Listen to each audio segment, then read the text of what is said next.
Right, everyone, let's focus. What we're going to do today is revisit scalar product or the dot product, but this time we're going to look at it in component form. Alright? Just remember, when I talk to you about scalar product, when we multiply both vectors, what we do is we get a scalar product. We don't actually have to worry about the direction now. Okay, as long as when you're looking at a scalar product, you've got one projection of one vector as in the same direction as the other. Alright? So, what we're going to look at, we're going to define the scalar product for vectors in component form. And use the scalar product to determine the angle between two vectors, or justify whether two vectors are perpendicular or orthogonal. You should be able to calculate the scalar or dot product of two vectors in component form. And finally, use class spec to calculate the scalar or dot product of two vectors. So with class spec, I've given you the handout which will help you. It's pretty straightforward and you should be able to use it. Alright? Now, what I'm going to do is you need to recall the scalar or dot product of two vectors. Alright? So, if you've got vector A and vector B, which have an angle of theta between them, the scalar or dot product of A and B is given by the magnitude of A times the magnitude of B times the cos of the angle between them. Alright, remember, the tail must be at the same point or the head must be at the same point. And theta is definitely between 0 degrees to 180 degrees. Alright, anything above 180 degrees, that angle there, you just need to work out the other angle. Alright, so it's between 0 and 180 degrees. Recall, 0 degrees is when they are in the same direction and parallel. 180 degrees is anti-parallel, they're parallel, but A is opposite of B or B is opposite of A. Alright? And 90 degrees is when the scalar product is equal to 0. So, that's what I've taught you yesterday. What I'm going to do today is going to start off looking at something, vectors in component form. Alright? So we have got, last lesson we looked at magnitude and direction, which is a polar form, but we're going to look at in the vectors in component form. So starting from the very first bit, we need to derive the rule for scalar or dot product in component form. Now, I'm going to define two vectors, which basically is the same diagram as this. Alright? Vector A and vector B. What I'm going to do is give you A in a component form and B in a component form. Alright? B at the moment is actually basically horizontal. But what I'm going to do is tilt it slightly. So the diagram should look something like, if I want to draw it, say A is this. Oops. A and B is that. Alright? And there's angle between them. But I'm going to give you A in component form and B in component form. Alright? So we now know that A. Vector A is A1I in the horizontal direction and A2J, vertical direction. B, B1I, horizontal direction, B2J, vertical direction. Alright? Now, A1, A2, B1, B2 can be any constant. So let's write an expression for A dot B and apply the algebraic properties of the scalar product to fully simplify the expression. Right? So now, I know A dot B is A1I plus A2J, which is the component form of A, dot the component form of B, B1I plus B2J. Right? Can you now use the distributive property to expand it, please? I want you to expand it first, and then I want you to check your answer against my answer.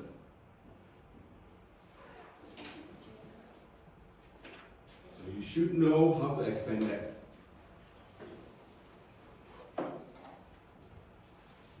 If you can't remember, it's basically this. You should recall the shape, right? The crab claw. Now, couple more seconds, I'll show you my answer.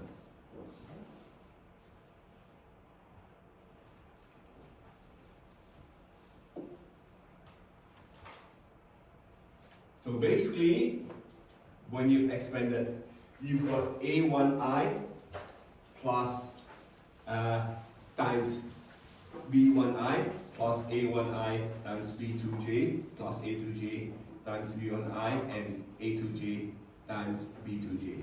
Alright? That's basically distribute how you expand it. And now, what I've done is basically with this, I've taken the A and B out, and basically I left the vectors in there. I dot I dot J, J dot I, and J dot J.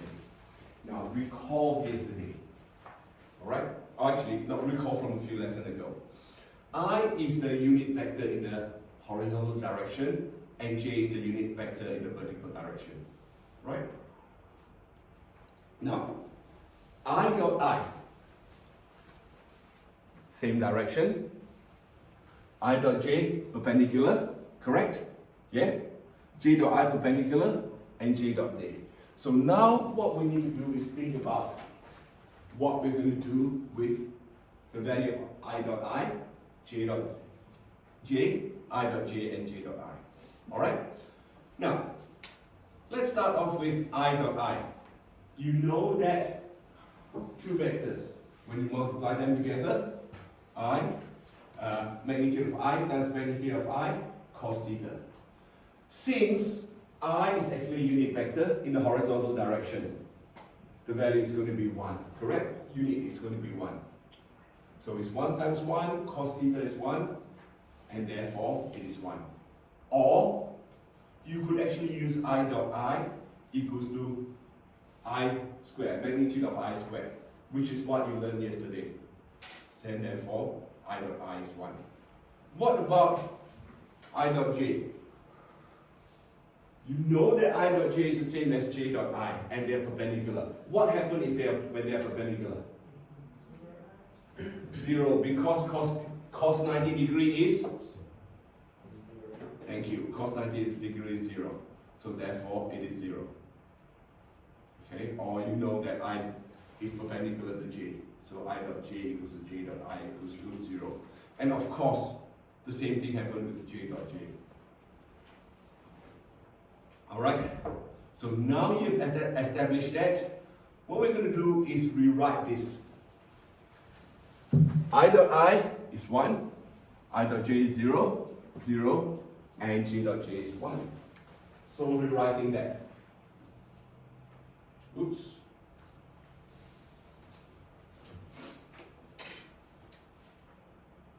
Alright, so rewriting that, you therefore know that this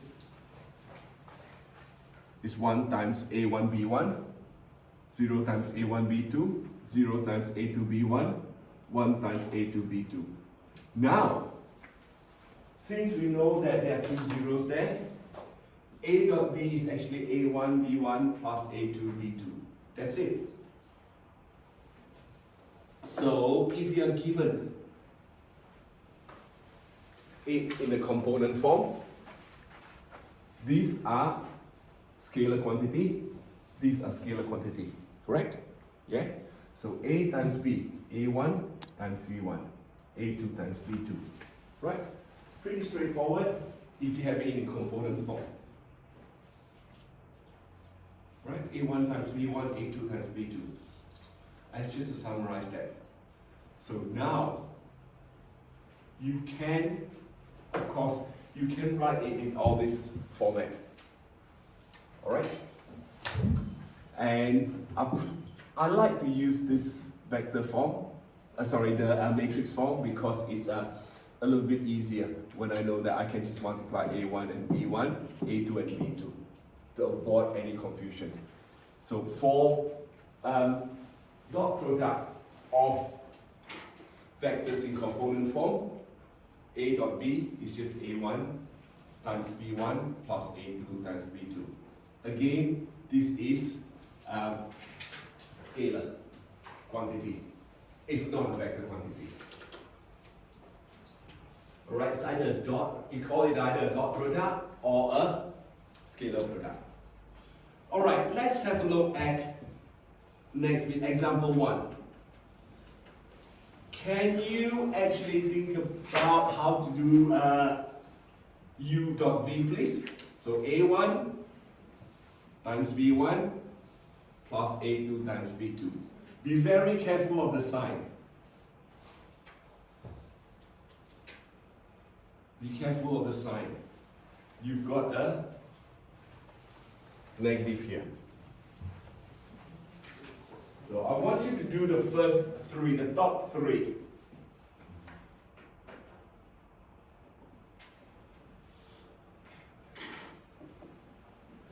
Now, of course, the third one, you can work out the magnitude of the vector first and just square it, correct?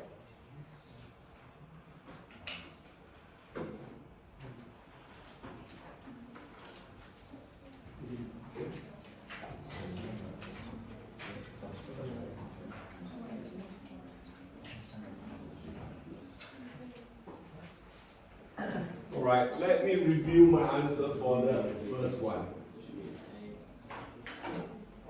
Alright, so if you've done it using this A1 times C1 plus A2 times B2, you know that it's 5 times 2 plus. Now, remember, I will keep the convention of plus instead of straight away putting it to minus. The reason I want you to do that is because what if you've got two negatives? Alright? Just make sure that you put them in brackets and put a plus so that you know that this will become a minus 3. Instead of if you've got 2 minus, then it will be plus. So make sure that you know and be very careful when you've got a sign, whether it's positive or negative. So it's 7. U times W basically is the same. See, I make sure that I've got a bracket so that I know that I've got negatives. And finally, you can work it out this way for W times W or work out the magnitude. Right? So if I square, which is 25. Now, what do you do with this situation here? Again, what I would do is, I will work out 2V minus W first. Alright? That will be a vector by itself. Alright? The resultant vector of 2V minus W. I mean, of course, if you want, you can multiply that in.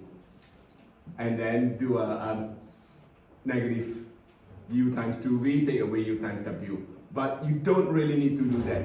Work out the resultant first. Make life a little bit easier. Same with this one. Work out the resultant first.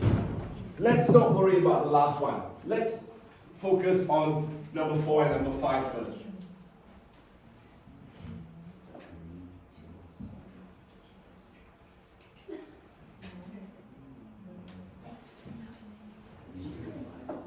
If you focus on getting the resultant vector out first, it makes life just a little bit simpler for yourself.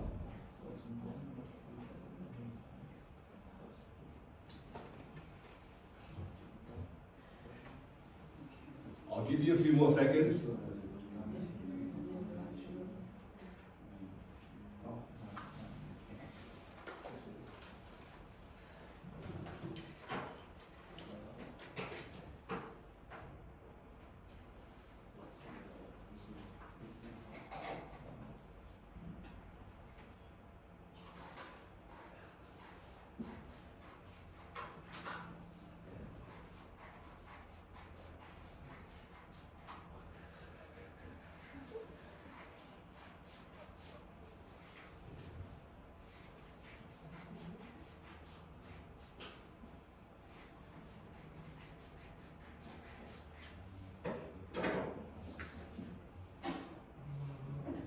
Alright, let's have a look at my answer.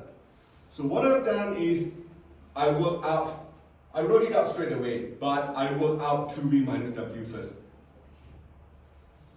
Now I've got the resultant of 2v minus w, so I can use a1 times b1 plus a2 times b2.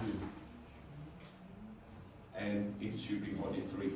Same with the next one. Wait, why is it 43? Oh, minus 5. Got it? Yep, it's minus 3 times minus 1. So therefore it's 43. That's why I want you all to be very careful with the sign. Brackets and brackets, so that you know that the two negatives become positive. I myself have done so many mistakes in terms of sign, that's why I want you all to be careful. See, with this, get the resultant and then work out. Now, with the last one, what are you going to do first? The bracket. Yeah, the bracket. You need to do v dot w. What does v dot w come to? That will be a scalar, right? So once you've got a scalar, you just multiply into the vector of u. That's it, right? So see, I've highlighted that and say that v times w is a scalar. That now becomes a scalar, which means that will multiply into 5i minus 3j. See the difference? All this 5, you've got the scalar product. Yeah? Got it? So these are all scalar product because we are multiplying vector with vector, vector with vector, vector and vector, vector and vector. Now, this bit here is v dot w is a scalar. U is not. U is a vector. Yeah? So therefore, if you work out u dot w first,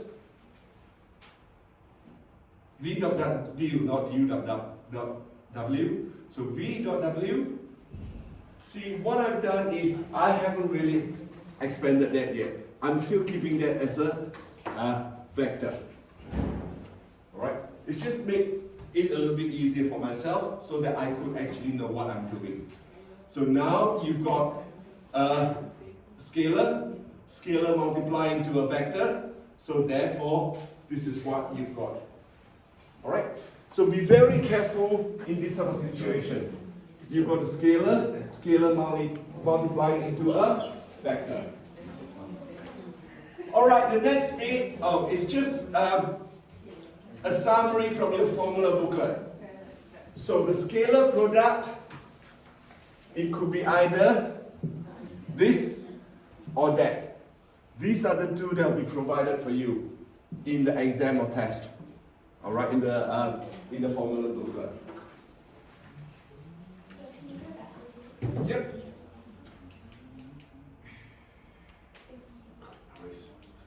Okay, now grab your class pad out. I want you to play around with it. Make sure that you know you have to use a square bracket. Now please, one thing that I really want all of you to do, okay? When you are dealing with vectors, use degrees. Alright, make sure that your calculator is in degree. Anyone without a class pad?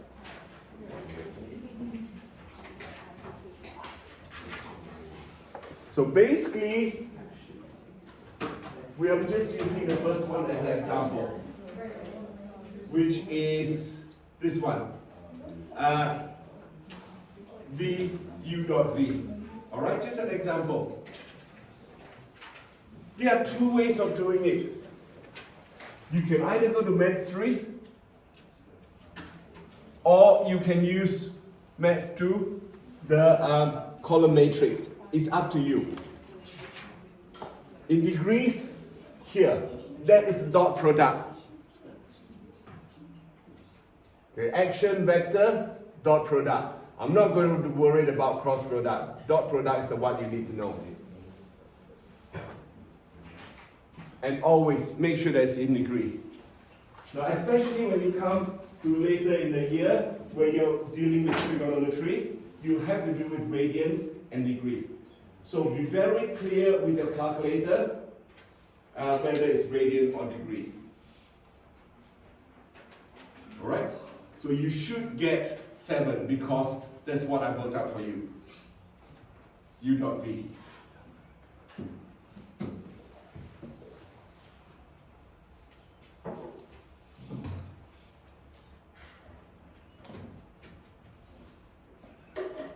Alright?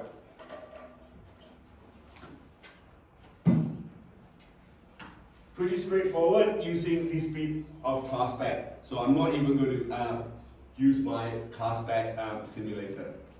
You've got all the information there. So we can either use Math 3 or Math 2. Right? Math 3 has to be a square bracket. Math 2 is the column matrix. And then when you want dot product, it's action, vector, and dot P. Dot P. That way. Alright, let's move on. Next bit, dot product in perpendicular or orthogonal vector. You know that if A is perpendicular to B, alright? A dot B equals to 0. Yeah? Now, we can show that the two vectors are perpendicular in component form.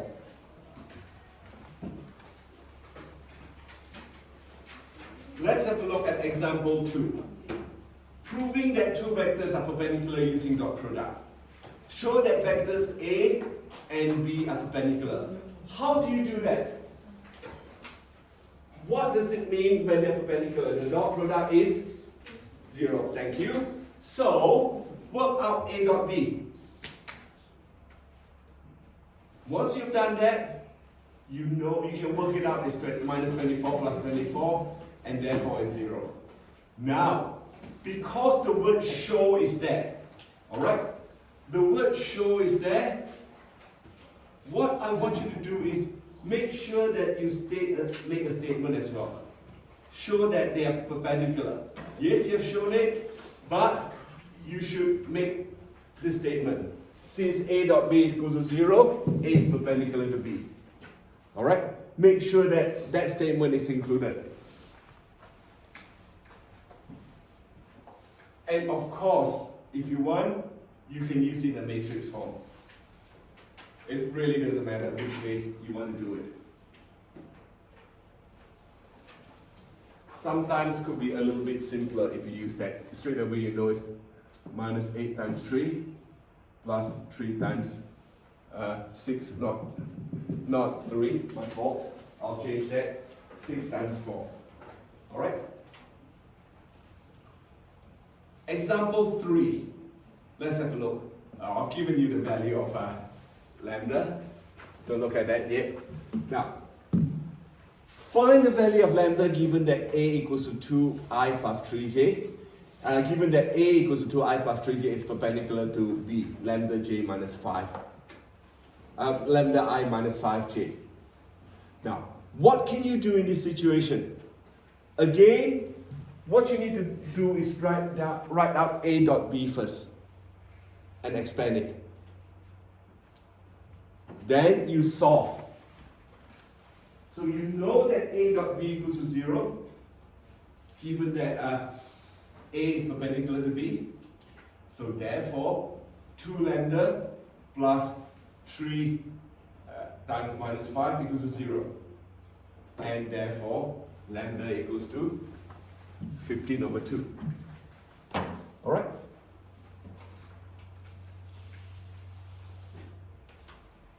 Just make sure that you know how to work out the dot product.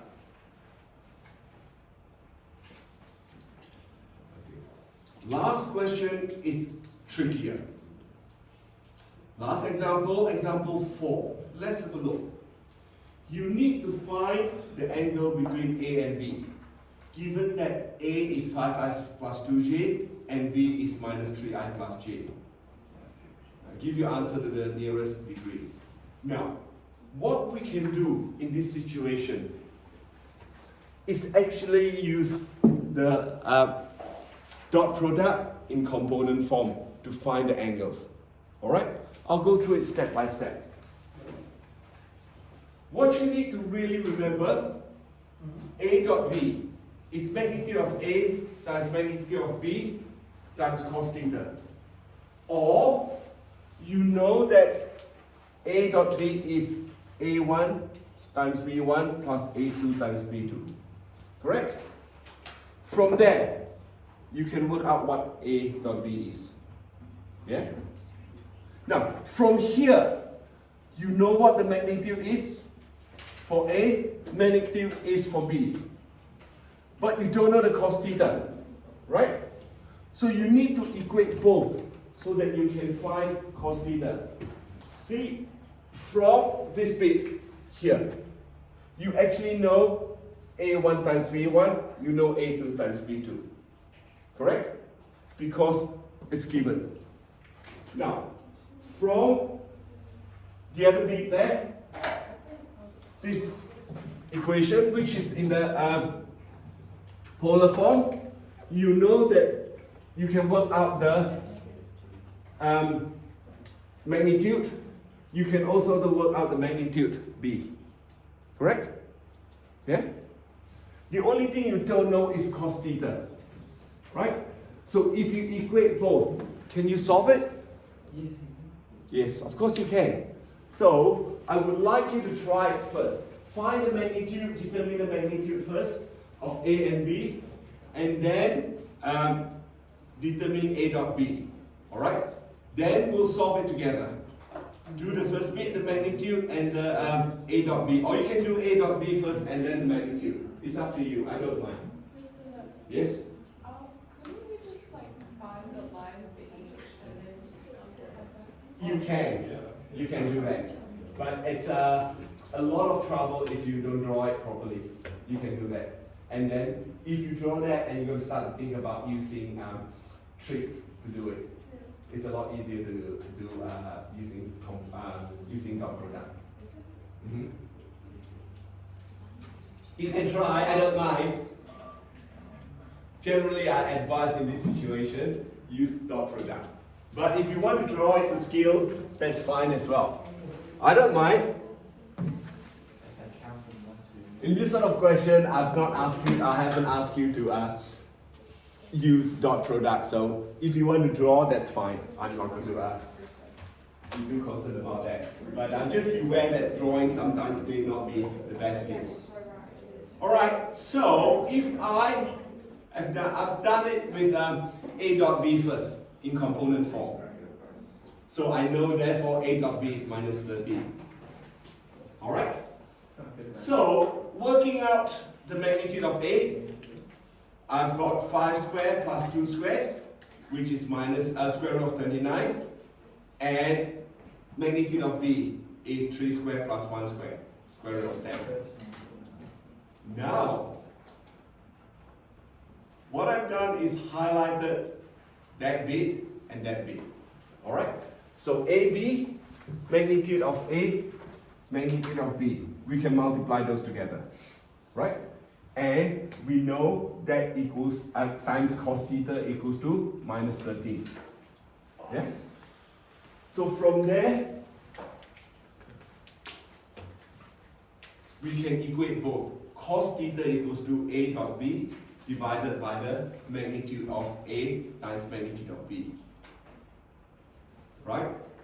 And therefore, using your calculator, theta is 139.76 to 2 decimal places, and it's approximately 140 degrees to the nearest degree. Alright? Yes, if you want, you can draw it and use trig to do it, but generally in this sort of question, I will use the vector dot product. And of course, the next bit is actually using class pad. You can always use class pad. And I stress again, degrees. Make sure that it's in degrees. Try it out for yourself, please. Degrees, not radians. So actually I'm going to stop here. Just quickly, you should know all this by the end of this lesson, which is right now. So try this out, please.